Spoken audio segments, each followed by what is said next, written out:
മാലിക്, ഈ പറയുന്ന ആരോഗ്യ വകുപ്പിന് അവിടുത്തെ ഉദ്യോഗസ്ഥർക്ക് DDEക്ക് DMOക്ക് ആരോഗ്യവകുപ്പ് ഒരു നിർദ്ദേശം കൊടുക്കുന്നു. അവർ ഒരു ചെവിയിലൂടെ കേട്ട് മറ്റൊരു ചെവിയിലൂടെ വിടുന്നു. അത് സുരക്ഷാ ഓഡിറ്റിംഗുമായി ബന്ധപ്പെട്ടാകാം, മരുന്ന് ലഭ്യതയുമായി ബന്ധപ്പെട്ടാകാം, അങ്ങനെ പല വിഷയങ്ങളുമായി ബന്ധപ്പെട്ടാകാം. അതായത് ആരോഗ്യ വകുപ്പിന്, ആരോഗ്യമന്ത്രിക്ക് അവരുടെ കീഴിലുള്ള ഉദ്യോഗസ്ഥരെ കൊണ്ട് കാര്യങ്ങൾ അനുസരിപ്പിക്കാൻ, അവരുടെ നിർദ്ദേശങ്ങൾ അതേപടി പ്രാബല്യത്തിൽ കൊണ്ടുവരാനാകുന്നില്ലെങ്കിൽ പിന്നെ എന്തിനൊരു ആരോഗ്യ വകുപ്പ്, പിന്നെ എന്തിനൊരു ആരോഗ്യമന്ത്രി?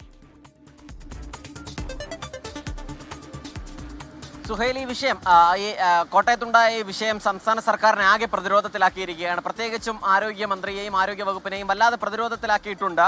നിലവിൽ തന്നെ ഈ വിധത്തിലുള്ള പല വിഷയങ്ങൾ സംസ്ഥാന സർക്കാരിന് മുൻപിൽ നിൽക്കുകയാണ്. ആരോഗ്യവകുപ്പ് തുടർന്ന് സ്വീകരിക്കേണ്ടത് എന്ത് എന്നുള്ള കാര്യത്തിൽ ഉൾപ്പെടെ ഒരു ആശയക്കുഴപ്പമുണ്ട്. കാരണം ഇതിൽ അന്വേഷണം ആർക്കെതിരെ എന്നുള്ളതാണ് ഏറ്റവും പ്രധാനപ്പെട്ട കാര്യം. നിലവിൽ ആരോഗ്യവകുപ്പ് പ്രഖ്യാപിച്ചിരിക്കുന്ന അന്വേഷണം ആ കെട്ടിടം ഇടിഞ്ഞു പൊളിയാനുണ്ടായ സാഹചര്യമാണ്. പക്ഷേ ആ കെട്ടിടം ഇടിഞ്ഞു പൊളിയാനുണ്ടായ സാഹചര്യം ഉറപ്പായും അന്വേഷിക്കപ്പെടേണ്ടതാണ്, അത് തിരുത്തേണ്ടതാണ്. പക്ഷേ അതിനും അപ്പുറത്തേക്ക് 2 മന്ത്രിമാർ അവിടേക്ക് എത്തി. അതിനുശേഷം ആ കെട്ടിടത്തിനിടയിൽ ആരുമില്ല എന്ന് പറഞ്ഞതിന് പ്രകാരം ആദ്യത്തെ 1 മണിക്കൂറെങ്കിലും സമയം രക്ഷാപ്രവർത്തനം നടന്നിട്ടില്ല എന്നുള്ളത് വാസ്തവമായി നമ്മുടെ മുൻപിൽ നിൽക്കുകയാണ്. അതിന് ഏതു വിധത്തിലുള്ള ന്യായീകരണങ്ങൾ മന്ത്രിമാരും സർക്കാരും ഒക്കെ പറഞ്ഞാലും ശരി, അത് രാഷ്ട്രീയമായി ഉപയോഗിക്കുന്നു എന്ന് പറഞ്ഞാലും ശരി, ആ വസ്തുത അങ്ങനെ നിൽക്കുകയാണ്. അതുകൊണ്ട് തന്നെ അതിൽ ആർക്കെതിരെ നടപടിയെടുക്കും?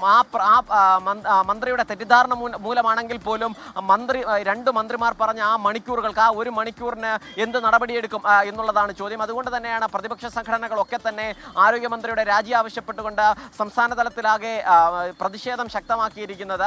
നിലവിൽ വലിയ പ്രതിരോധം അതുമായി ബന്ധപ്പെട്ട് തീർക്കാൻ CPIM-നോ സർക്കാരിനോ കഴിയുന്നുമില്ല എന്നുള്ളതാണ്. പ്രധാനമായും പല CPIM നേതാക്കളും ഒരു പരിധിക്കപ്പുറത്തേക്ക് ന്യായീകരണം ആ വിഷയത്തിൽ നടത്തുന്നില്ല. പറയുന്നതാകട്ടെ ആരോഗ്യ മേഖല കഴിഞ്ഞ 9 വർഷം കൊണ്ടുണ്ടായ നേട്ടം, എന്തൊക്കെയോ മഹത്തരമായ നേട്ടം ഉണ്ടായിട്ടുണ്ട് എന്നുള്ള നിലയിലുള്ള പ്രതികരണം മാത്രമാണുള്ളത്. പക്ഷേ ഈ വിഷയത്തിലൂന്നിയുള്ള പ്രതിരോധം തീർക്കാൻ ഏതെങ്കിലും നിലയിൽ സർക്കാരിനോ അതിൻ്റെ ഭാഗത്തു നിന്നോ കഴിയുന്നില്ല എന്നുള്ളതാണ് നിലവിൽ നമ്മൾ കാണുകയും ചെയ്യുന്നത്. അതുകൊണ്ട് സ്വാഭാവികമായും ഒരു മതിലിടിഞ്ഞ് വീണാൽ പോലും അതിനിടയിൽ ആരെങ്കിലും ഉണ്ടോ, ഏതെങ്കിലും നിലയിൽ രക്ഷാപ്രവർത്തനം നടത്തിയതിന് ശേഷം മാത്രമേ മറ്റെന്തെങ്കിലും നടപടികളിലേക്ക് കടക്കാവൂ എന്നുള്ള ചട്ടവും നിയമവും ഉൾപ്പെടെയുണ്ട്. അതൊന്നും അവിടെ പാലിക്കപ്പെട്ടിട്ടുമില്ല എന്നുള്ള വസ്തുത നമ്മുടെ മുൻപിൽ നിൽക്കുകയാണ്. സുഹൈൽ, തീർച്ചയായും എന്ത് സംഭവിച്ചാൽ റിപ്പോർട്ട് ആവശ്യപ്പെടുകയാണ്, അന്വേഷണം നടത്തുമെന്ന് പറയുകയാണ്. അങ്ങനെ വയറ്റിൽ കത്രിക കുടുങ്ങിയ അർഷീനയ്ക്ക് ഇപ്പോഴും നീതിക്ക് വേണ്ടി പോരാടുന്നു. ആരോഗ്യവകുപ്പിന്റെ 1, 2, 3 പിഴവുകളേറെ ഈ സർക്കാരിന്റെ കാലത്ത് തന്നെ ഉണ്ടായിട്ടുണ്ട്. അതിലൊന്നും കൃത്യമായ മറുപടി, കൃത്യമായ നിയമ നടപടികൾ, കൃത്യമായ സൊല്യൂഷൻസ് ഒന്നും ഉണ്ടായിട്ടില്ല.